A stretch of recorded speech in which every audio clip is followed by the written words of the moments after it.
So the end of the 5th year comes, and this now well-established tradition, we give them a new kit and a new game each year, and we keep collecting more and more of our volunteer mentors, real scientists and engineers that want to work with these kids. But I have to announce that there's no place left to come back in 8 weeks to do our nationals because we've outgrown any conceivable venue in the state of New Hampshire. But I got a new corporate sponsor that really understands how to make things fun and exciting for kids. It's a little company called Disney. And they said they would build us the Olympic Village of Technology at Epcot to hold our finals. So for the next 5 years, we would go down every year to Disney for the finals. And you'll see some pictures of that in a minute. But by the same time in that 5th year, I realized I had pretty much every Fortune 500 company in the United States that does technology adopting teams. That was the good news. The bad news is there were way more than 500 schools that did FIRST teams. And I realized that the biggest out-of-pocket expense to make FIRST scalable was airplanes and hotels. You know, kids could be inspired by the NBA and NFL, but they could learn in Little League and they could start with T-ball.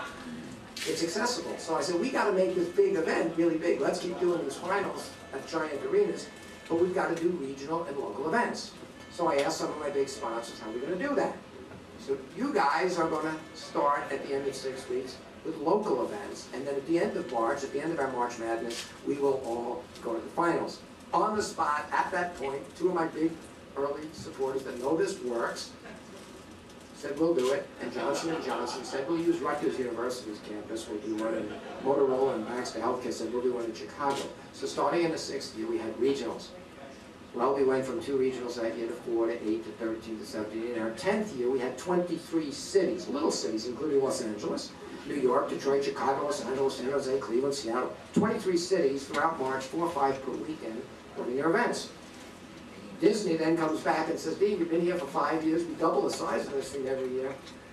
We'd love you back next year, but we can't double the size of this arena. It already seats 20,000 people that year. I said, okay, we'll make you a super regional next year, but we got to keep growing. So the following year, we did our finals in a little place some of you have heard of called the Astrodome in Houston.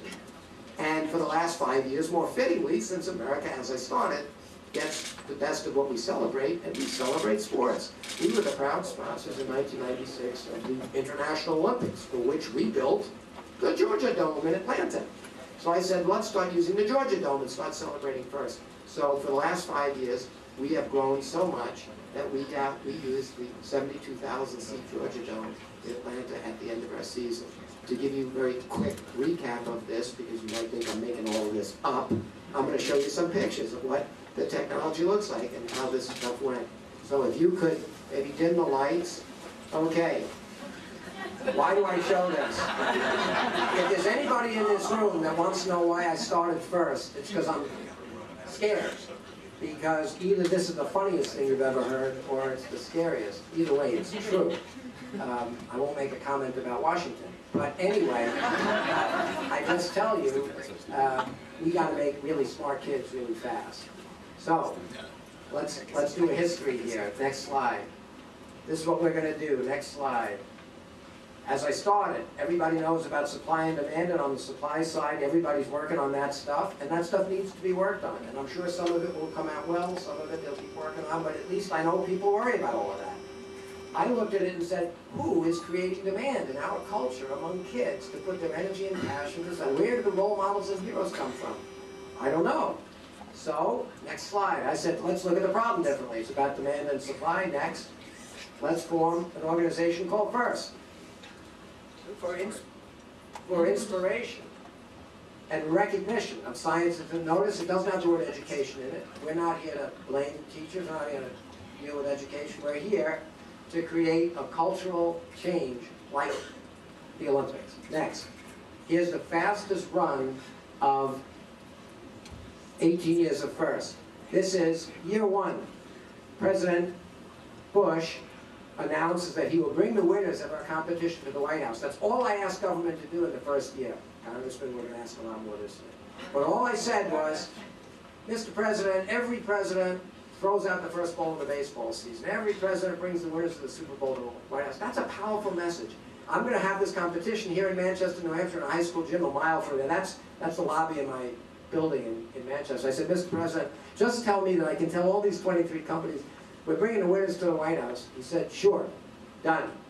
Next picture. 6 weeks later, everybody in the world that knew what FIRST was at this experimental FIRST program. There's my little 12-foot field. Every one of the teams is in this picture. Next picture.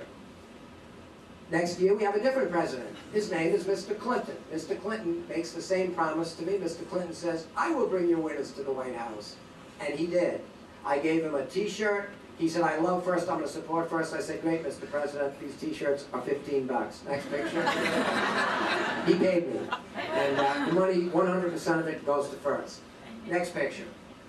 Okay, this is what we look like after 5 years of 55% compound annual growth. This is Disney. Next picture.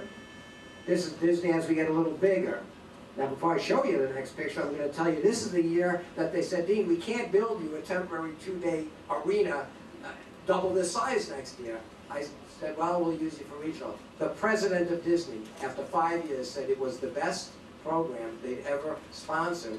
And he was so disappointed that they wouldn't be holding the national next year. He said, we're going to shut down the park tonight. We're going to put on a spectacular show, pyrotechnic show for you guys. And then the entire park will be open to your volunteers, your mentors, your teachers, the parents, the kids, to celebrate technology. Next picture.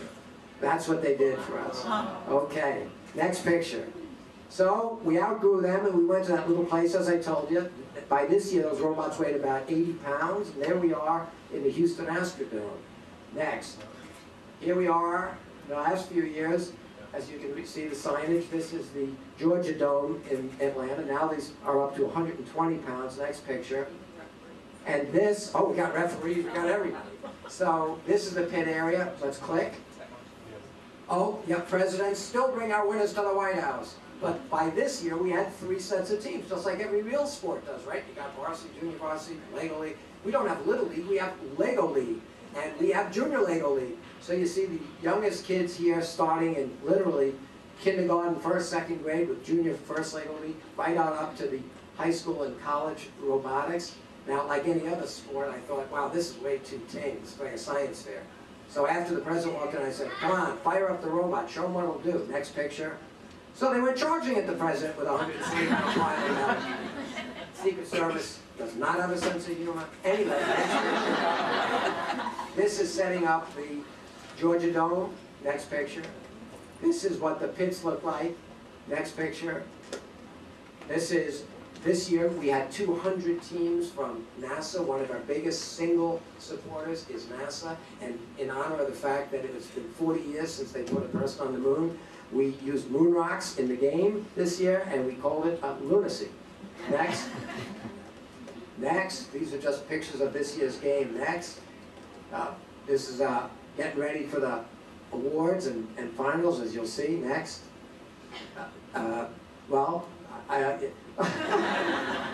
Oh, by the way, next, 38% of the kids, 38% of the kids on these teams are women and minorities, most of whom said they had never met a scientist or engineer in their life, and the teachers now suddenly have kids as passionate to learn things that matter to them as if these kids had just met Shaquille O'Neal. And all the stereotypes about what kids like and can do, they all go away after they play 1 season of FIRST. Next. They know how to celebrate. Next. This is the awards for the little kids. This is in the Georgia Conference Center attached to the Georgia Dome. And here we had 42 countries sent their teams this year to get their awards. Next. Yeah, there's one of our teams. Oh, 38%, I already told you that. Next. Yeah, the team that won, you just heard the data on Singapore and South Korea. Well, this year there were 500 teams from that little country, and a team from South Korea won the first Lego competition. Next. This is just, again, showing how much international stuff is going. Next. Now we also have that. This is the Lego League. That's for the younger kids. Next.